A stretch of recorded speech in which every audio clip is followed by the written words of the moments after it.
Welcome back to another episode of The Knowledge Bomb. I'm Nick Fowler. In this week's episode, we're going to talk about intra-workout nutrition.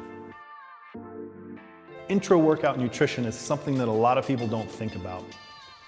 And it can be a pretty crucial aspect of getting through some of the longer training sessions. So if you're training with any amount of volume, let's say 90 minutes, 2 hours, even 3 hours in a training session, which isn't that uncommon, right? 90 minutes when you think about it.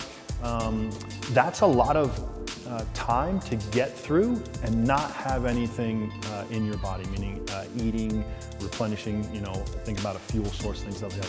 3 hours can be a long time, especially going into training sessions. Chances are you haven't eaten a big meal. So if you think about it, if you eat 2 hours before your training session, then you have a 3-hour training session, that could be 5 up to 6 hours of not eating, which is just not really what we want to do, right? So intra-workout nutrition becomes crucial. There's a lot of ways to approach it. You can either approach it as kind of a mini post-workout shake in the middle, which is a little bigger bolus, meaning that maybe you have half shaker's worth, half of what you're gonna normally have post-workout. Intra-workout, you'll have to kind of feel it out. If it's a strength training session, something low intensity, that might be okay.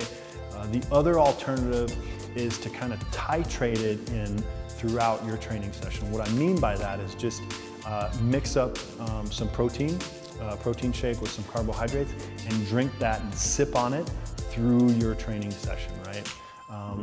Typically, if you have a longer training session like that, 2-3 hours, you have a strength training component, and then you have kind of a Metcon component. And so I would definitely think about your Metcon, the intensity that you need to bring to that, and prepare appropriately. You don't want a lot of liquid bouncing around in your stomach, right, when you're doing a bunch of burpees and some, kind of trying to bring intensity to the end of your session there. So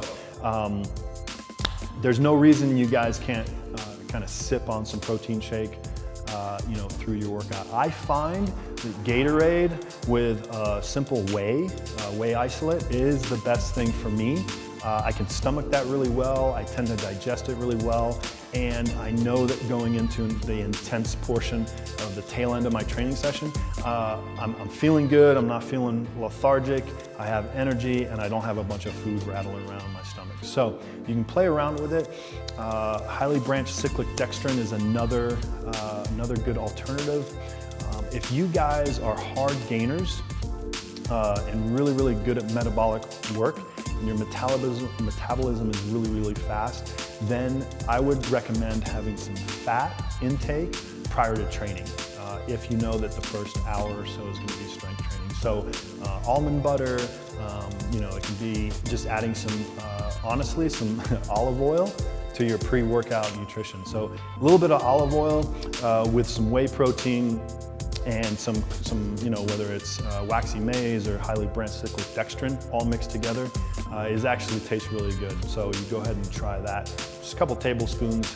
You don't want anything, happening if you overdose the fat. So just kind of slowly introduce that if it's something new to you. So play around with it. Definitely start looking at some intra-workout nutrition. See what works for you.